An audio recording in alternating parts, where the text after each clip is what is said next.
Assalamualaikum warahmatullahi wabarakatuh. Di sini kami dari kelompok 11 akan mempresentasikan materi tentang pasar monopolistik dan pasar oligopoli. Yang pertama yaitu pengertian pasar monopolistik. Pasar persaingan monopolistik merupakan pasar di mana terdapat banyak produsen yang banyak menghasilkan produk dengan berbeda coraknya. Barangnya yang dijual dengan harga yang berbeda atau price marker dengan barang lain yang ada di pasar karena terdiferensiasinya produk yang dijual memberikan peluang untuk penjual lainnya. Pasar jenis ini banyak ditemukan di sektor perdagangan eceran dan jasa. Misalnya saja jasa salon, toko kelontong, angkutan, dan toko obat. Pasar monopolistik hampir sama dengan pasar persaingan sempurna, di mana penjual mudah keluar masuk dari pasar. Pasar persaingan monopolistik ditandai dengan terdapat banyaknya penjual dan pembeli, tetapi didapati unsur-unsur perbedaan dengan pasar persaingan sempurna, yaitu bahwa produk yang dijual tidak bersifat homogeni, walaupun perbedaan antara produk yang satu dengan produk yang lainnya itu kecil sekali. Tetapi bagi konsumen dapat merasakan adanya perbedaan tersebut, seperti adanya perbedaan merek, bungkusnya, dan bahkan dari aromanya, sehingga tidak ada substitusi yang sempurna antara produk yang dihasilkan oleh perusahaan satu dengan yang lainnya. Selanjutnya yaitu karakteristik pasar monopolistik. Yang pertama yaitu produk yang dihasilkan telah didiferensiasi. Karakteristik ini merupakan ciri yang sangat penting untuk membedakan antara pasar persaingan monopolistik dan dengan pasar persaingan sempurna.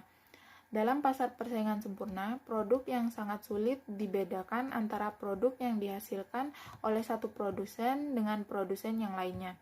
Berbeda dengan pasar monopolistik, produk antar satu perusahaan dengan perusahaan yang lainnya berbeda coraknya, dan secara fisik mudah dibedakan antara produksi satu perusahaan dengan perusahaan yang lainnya. Yang kedua yaitu jumlah perusahaan dalam industri banyak. Dalam pasar persaingan monopolistik, tidak terdapat satupun perusahaan yang ukurannya terlalu besar. Jadi ukuran perusahaan dalam pasar persaingan monopolistik itu mirip atau hampir sama besar. Kondisi tersebut menyebabkan produksi yang dihasilkan oleh suatu perusahaan dalam pasar persaingan monopolistik relatif kecil dibanding volume produk yang ada dalam pasar secara keseluruhan. Yang ketiga yaitu perusahaan mempunyai sedikit kekuatan dalam harga. Perusahaan dalam pasar persaingan monopolistik mempunyai sedikit kekuatan dalam mempengaruhi harga, namun kekuatan tersebut relatif kecil apabila dibandingkan dengan pasar monopoli dan pasar oligopoli. Kekuatan untuk mempengaruhi harga dalam pasar persaingan monopolistik bersumber dari sifat produk yang dihasilkan, di mana produk yang dihasilkan tersebut berbeda dengan produk perusahaan lainnya. Perbedaan tersebut menyebabkan para pembeli memilih antara produk satu perusahaan dengan perusahaan yang lain. Yang terakhir yaitu perusahaan bebas keluar masuk dalam industri. Dalam pasar persaingan monopolistik, perusahaan tidak banyak mengalami hambatan untuk masuk dalam industri, namun tidak semudah pada pasar persaingan sempurna karena beberapa faktor. Antara lain yang pertama yaitu modal yang diperlukan relatif besar dibandingkan dengan mendirikan perusahaan pada pasar persaingan sempurna. Yang kedua yaitu karena perusahaan harus menghasilkan produk yang berbeda dengan yang sudah ada di pasar, serta diperlukan promosi untuk menjual produk tersebut. Mungkin itu saja dari saya. Selanjutnya akan dipaparkan oleh pemateri selanjutnya. Assalamualaikum warahmatullahi wabarakatuh. Nama saya Mutiara Ayu Faradila, NIM 219. Di sini saya akan menjelaskan tentang kelebihan dan kekurangan pasar monopolistik. Yang pertama, saya akan menjelaskan tentang kelebihan dari pasar monopolistik terlebih dahulu. Nah, kelebihan dari pasar monopolistik ini yaitu yang pertama, seorang pembeli itu dapat dengan mudah untuk memilih suatu produk yang terbaik menurutnya. Yang kedua, yaitu tidak adanya hambatan bagi seorang penjual untuk masuk ataupun keluar dari dalam pasar monopolistik ini. Yang ketiga, yaitu terdapat diferensiasi pasar sebuah produk sehingga seorang konsumen itu bisa lebih selektif lagi dalam memilih produk dan juga loyal terhadap produk lainnya. Yang keempat, yaitu sebagian besar barang kebutuhan sehari-hari itu terdapat di dalam pasar monopolistik ini. Yang selanjutnya yaitu kekurangan dari pasar monopolistik. Yang pertama, yaitu di dalam pasar monopolistik ini itu persaingannya sangatlah ketat sekali. Yang kedua, yaitu bagi penjual yang tidak memiliki pengalaman ataupun modal yang lumayan banyak, maka orang itu bisa saja cepat untuk keluar dari dalam pasar monopolistik ini. Yang ketiga, yaitu seorang produsen di dalam pasar ini itu mempunyai skala ekonomi yang tinggi. Dan yang terakhir, yaitu terdapat dorongan untuk berinovasi itu menyebabkan pembiayaan produksi meningkat sehingga akan berdampak pada harga jual produknya itu bisa saja menjadi mahal. Selanjutnya saya akan menjelaskan tentang kelebihan ke atas persaingan pasar monopolistik. Nah, pada dasarnya setiap produsen itu mempunyai kemampuan khusus dalam menghasilkan sebuah output sehingga sangat sulit untuk ditiru serta ditandingi oleh seorang produsen lainnya. Oleh karena itu, produsen atau perbankan itu akan mampu melaksanakan monopoli terhadap barang dan jasa yang telah mereka hasilkan. Nah, pasar monopolistik ini juga memiliki kelebihan yang tidak dimiliki oleh pasar persaingan sempurna ataupun pasar monopoli. Nah, hal tersebut itu sudah jelas dan dapat dilihat dari karakter yang dimilikinya. Pasar monopolistik ini itu juga mampu membuat kombinasi kekurangan serta kelebihan dari dua pasar yang berlawanan tadi, yaitu pasar sempurna dan pasar monopoli. Adapun hal tersebut itu merupakan sebuah kelebihan khusus yang dimiliki oleh pasar monopolistik ini. Nah, adapun secara teknis, pasar monopolistik ini itu tidak dapat didefinisikan sebab tiap-tiap perusahaan itu memiliki atau menghasilkan barang yang berbeda. Yang dapat dilaksanakan yaitu hanya mengelompokkan setiap perusahaan yang menghasilkan barang-barang yang hubungannya itu erat serta bisa memperlihatkan sebagai satu kelompok produk. Nah, meskipun demikian, karena perbedaan sebuah produk terdapat kurva-kurva penawaran serta permintaan pasar, itu tidak dapat dibentuk dan kita tidak hanya memiliki satu harga keseimbangan saja, tetapi kita itu memiliki sekelompok harga. Oleh karena itu, pada analisis grafiknya itu dibatasi terhadap perusahaan yang sejenis maupun perusahaan yang mewakili saja. Sekian dari saya. Wassalamualaikum warahmatullahi wabarakatuh.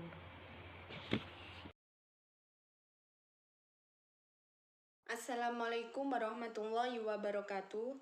Perkenalkan, nama saya Mita Wahyu Junior Fatika Sari, NIM 1907211000025. Di sini saya akan melanjutkan memaparkan materi persaingan non-harga. Persaingan non-harga ini dapat dibedakan menjadi dua kelompok. Kelompok yang pertama yaitu kita harus melakukan diferensiasi produk, di mana perusahaan harus berusaha menciptakan barang sejenis namun dengan corak yang berbeda dari hasil produksi perusahaan lain. Yang kedua, yaitu kita harus melakukan usaha periklanan dan juga berbagai bentuk suatu promosi penjualan. Dalam persaingan monopolistik dan oligopoli, persaingan bukan harga yang sangat aktif dilakukan oleh sebuah perusahaan. Selanjutnya yaitu kebaikan dan keburukan dari pasar monopolistik. Untuk kebaikan dari pasar monopolistik ini, yang pertama yaitu bagi seorang konsumen untuk memilih suatu barang atau produk yang ingin mereka jualkan, maka konsumen harus memilih atau menyukai produknya terlebih dahulu dan sesuaikan dengan dana yang mereka miliki. Yang kedua yaitu dalam waktu yang panjang, seorang konsumen akan mendapatkan barang atau produk dengan harga yang relatif normal kembali. Karena dari keuntungan seorang produsen pun hanya berupa keuntungan normal. Yang selanjutnya yaitu keburukan dari pasar monopolistik. Keburukan dari pasar monopolistik ini yang pertama yaitu sebuah perusahaan dalam persaingan monopolistik ukurannya itu biasanya relatif kecil dan cara bekerjanya kurang efisien dan juga masih terjadi pemborosan dalam pemakaian sumber daya jika dibanding perusahaan dalam persaingan sempurna, tetapi sudah lebih efisien dibanding perusahaan monopoli. Yang kedua, biasanya sering terjadi seorang konsumen harus membayar barang atau produk dengan harga yang lebih tinggi dari biaya untuk membuat barang tersebut. Mungkin itu saja yang bisa saya paparkan. Untuk selanjutnya akan dipaparkan oleh teman saya. Terima kasih. Wassalamualaikum warahmatullahi wabarakatuh. Di sini saya akan meneruskan presentasi dari teman-teman. G. Pengertian pasar oligopoli. Menurut NOR 2007, pasar oligopoli merupakan sebuah pasar di mana hanya terdapat beberapa produsen. Oleh karena itu, pada praktek pasar oligopoli hanya terdapat beberapa pesaing saja. Dengan demikian, bahwa pada pasar oligopoli ini apabila produsen ingin memperoleh laba yang besar, maka dapat dilakukan dengan kerjasama dengan produsen lain sehingga mampu meningkatkan penjualan. Selanjutnya, H. Karakteristik pasar oligopoli yang dibagi menjadi 4. Yang pertama, menghasilkan produk yang standar sifatnya homogen atau produk yang diciptakan berbeda, diferensiasi. Yang kedua, kekuasaan dalam menentukan harga. Biasanya, industri oligopoli menerapkan sistem penerapan harga terbatas dengan cara bekerja sama dengan perusahaan lain dalam penetapan harga.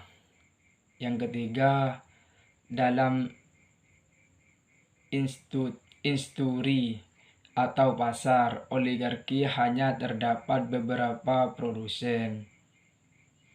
Terus yang terakhir, yang keempat, persaingan di luar harga. Bisa berupa promosi promosi seperti banyaknya iklan yang ditempatkan untuk memaksimalkan laba. Sekian dari saya, dan selanjutnya akan diteruskan oleh pemateri lain. Assalamualaikum warahmatullahi wabarakatuh. Perkenalkan, nama saya Wahyu Setiawan Jodi, NIM 1907211000062. Di sini saya akan menerangkan dan melanjutkan materi dari teman-teman, yaitu tentang materi pasar oligopoli.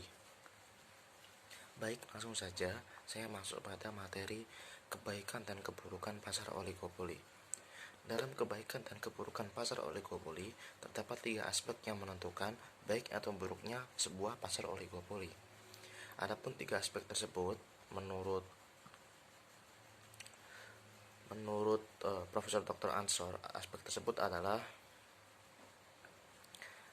yang pertama, efisiensi penggunaan sumber daya.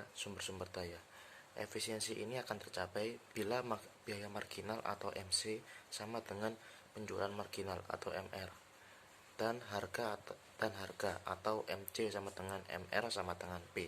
Jadi efisiensi tersebut bisa tercapai apabila biaya marginal sama dengan penjualan marginal sama dengan harga juga, disimbolkan dengan MC sama dengan MR sama dengan P. Keadaan ini dapat dicapai apabila tingkat harga adalah sama dengan biaya rata-rata paling rendah.